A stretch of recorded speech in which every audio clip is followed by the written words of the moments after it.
And please, let's go back to Ohimi Teria. He's on the campus of KUMACA Academy, and we want to get the latest from him. And Ohimi, what's the latest you're having? Is half resolved. Of course, if we were to be battling with such an issue without finding the actual cause of all these happenings, I think that it wouldn't have given us a good cause to live with. But now that it's been found, we will put marshal our forces. Make sure that we find antidote to it. Inshallah, God's willing, I hope as we move along, we are putting every forces together to make sure that it doesn't reoccur again. Okay. Now, one other issue that is so prominent this morning, looking at the teachers, they seem to be smiling. Maybe this could be the beginning of the end in sight for their condition. Do you feel same that indeed things have changed, especially on the KUMACA Academy campus? Now, people are happy?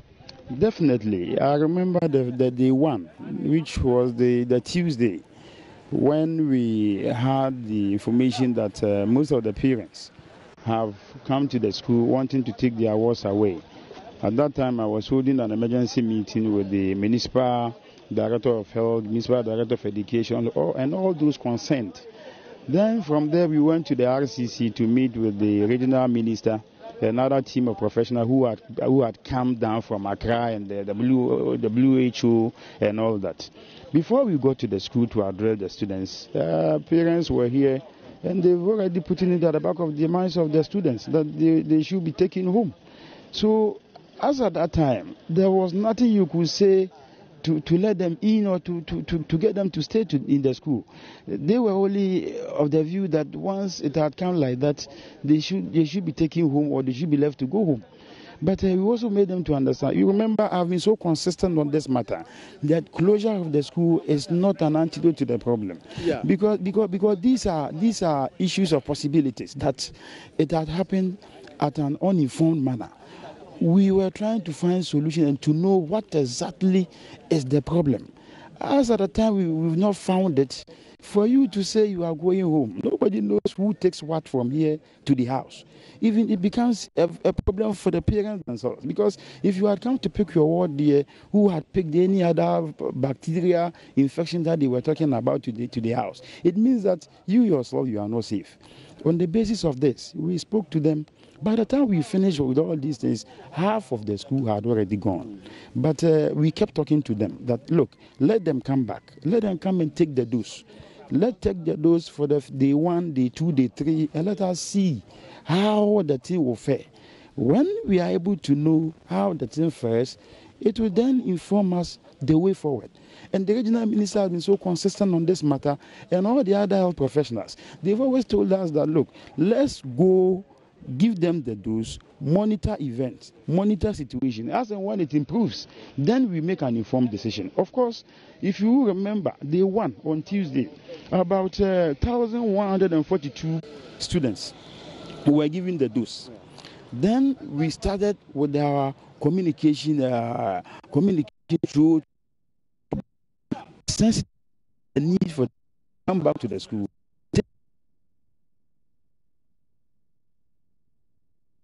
The entire nation, and day 2, it went up 1,683. It tells you that the core had gone down to the people. Then the third day, which was yesterday, 2,093. It tells you that we are making headways. But as and when the student comes, they will all be given dose. Not just the students, and all the teachers, education workers within the school, and their dependents, because we are of the view that we are not targeting only the student. For all you know, it may come from any other angle. Yeah. One, when all these things are done, we are also looking at making sure that the whole school is fumigated. We fumigate the whole school. After fumigation, we also look at whether we screen the whole aspect, the whole corners of the school to see how best. Because it's not about finding solution today. It's about finding solution today, tomorrow, and make sure that it doesn't reoccur again. So Honorable, looking at how the events have unfolded here, what would be your advice to parents? Would you say now that you have to come and take the antibiotics and go home? Yes. This morning, I spoke to the Director of Health, wanting to know from him, now that the influenza has been found, what do we do? Are they to continue with the antibiotic? He said yes, because you see, the antibiotic had worked. If it hadn't worked, from the one up to date, we didn't hear of any sad news as far as KUMACA is concerned. So it tells you that we still need to continue. Those who have not taken up to the third day should come and take, because most started on Tuesday. Others couldn't come on Tuesday, but they came on Wednesday. It means that DS will travel to Friday today. Those who came yesterday will go until tomorrow. So we are still calling on all of them to come and take the dose, because I myself have been taking the dose. If I don't take the dose, I wouldn't feel comfortable at all, because they advised us that once I've become so pivotal in the whole movement, I should make sure I take the dose. So I'll take the opportunity to also explain to parents that, look, we are remaining steadfast, we are resolute, we are on course. We will make sure that the right thing is done. Of course, it is unpalatable for your ward to go to the school and never return, but as it has happened, let's all come together as a team, let's all come together as a body to find solution to the problem. And once solution has been found, or once we've identified the main cause, I strongly believe that with our team of health professionals and all that, inshallah, we will get there. I hope we will get there. Okay, Honorable, before the health experts were able to make a diagnosis that this is influenza type A, all sort of thoughts have come in. A lot of people said this was so spiritual, and you even made appeal to all those who have the spiritual powers or that support to come and support the assembly and then the school. What will you say to all these talks that came up, and as an assembly, as MCU, you wanted to also follow in this order?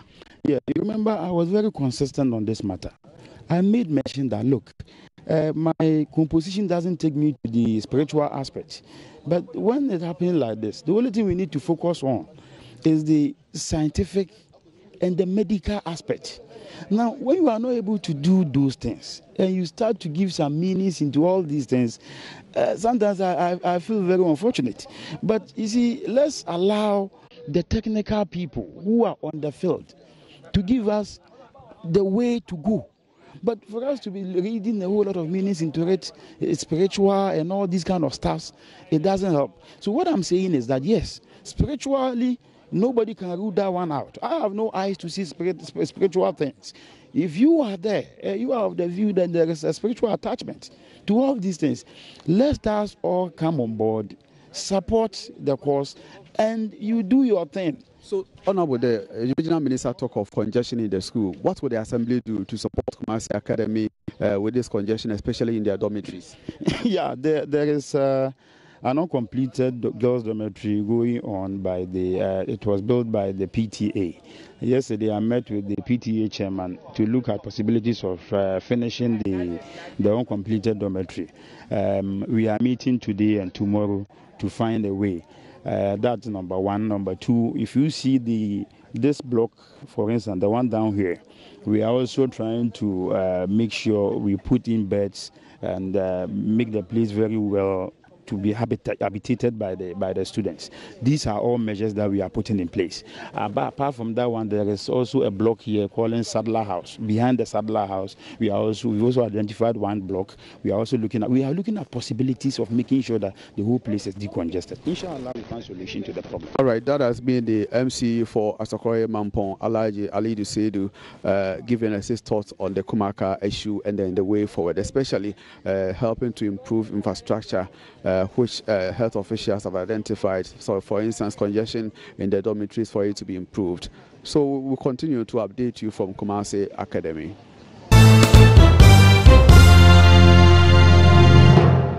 And of course, you're watching live the AM show, and it's coming to you live from Ghana Post GPS digital address GA093341, live from Kokomimle, right here at the center of Accra. Well, let's have a lot more things going. We'll be talking entertainment very soon, but before we do so with Becky, let's go back to Ohiming Teria, who is on the campus of KUMACA Academy. We want to get the latest as he speaks to the head of disease control and surveillance at the Ghana Health Service, Dr. Franklin Esiedu-Bequin. He's live now.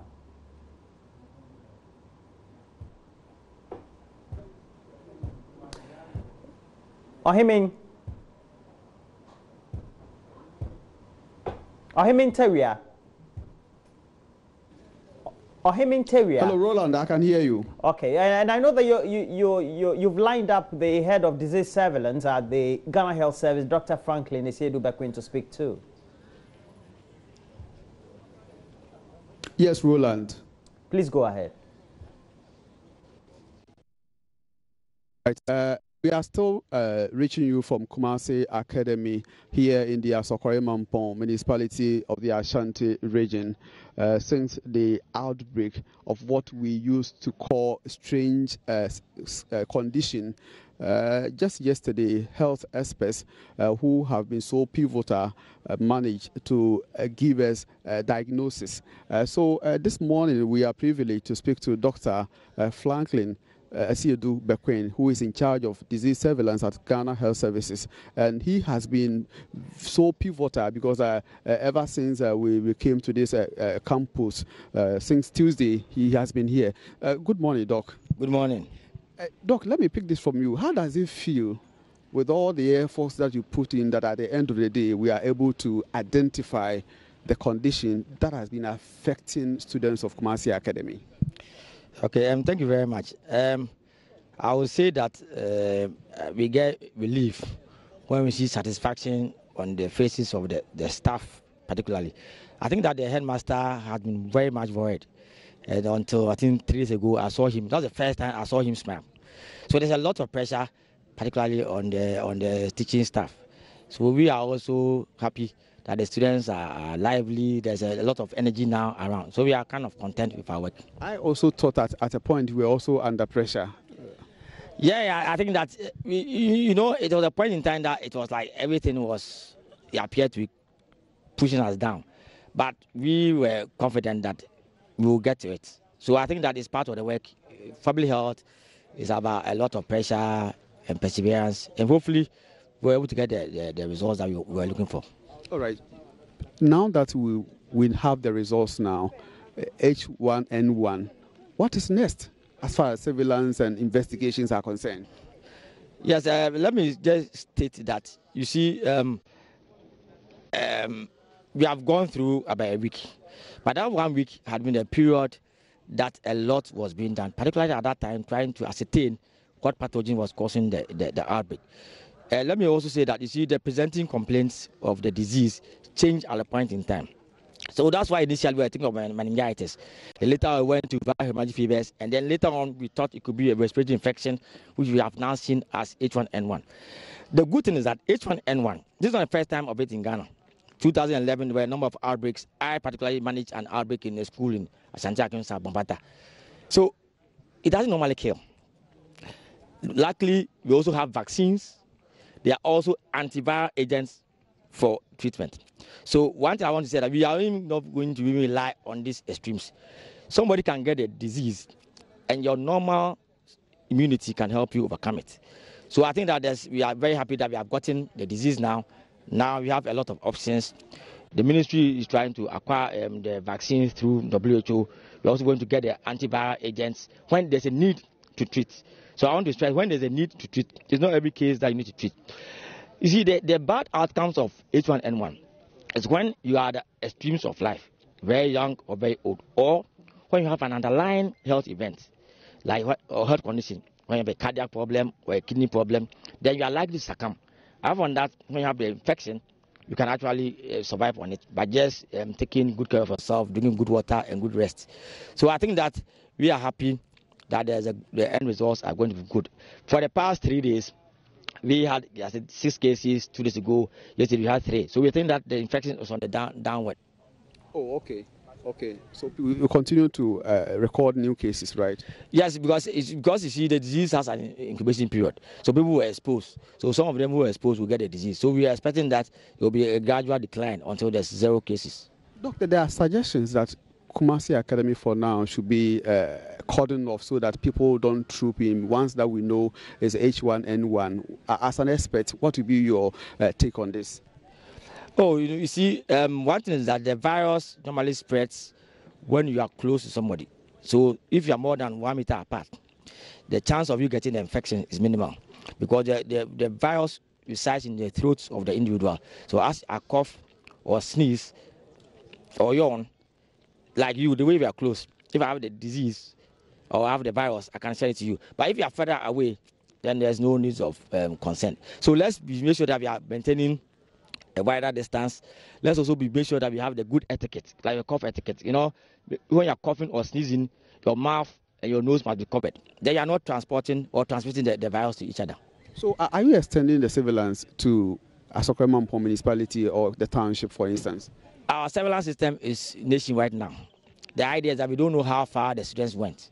But what we want to tell people is that when you are there and you have a fever, you have a sore throat or a cough, go to the nearest health facility. At that point, you'll be tested. We'll do a throat swab. Samples will be sent to Noguchi, and then if it's H1N1, you'll be treated. All right. So, Roland, that has been Dr. Franklin Esiedu-Bekwin, Head of Disease Surveillance at Ghana Health Services. And now we want to get more information from him. But for now, this is where we'll keep it, and then we'll continue with the program.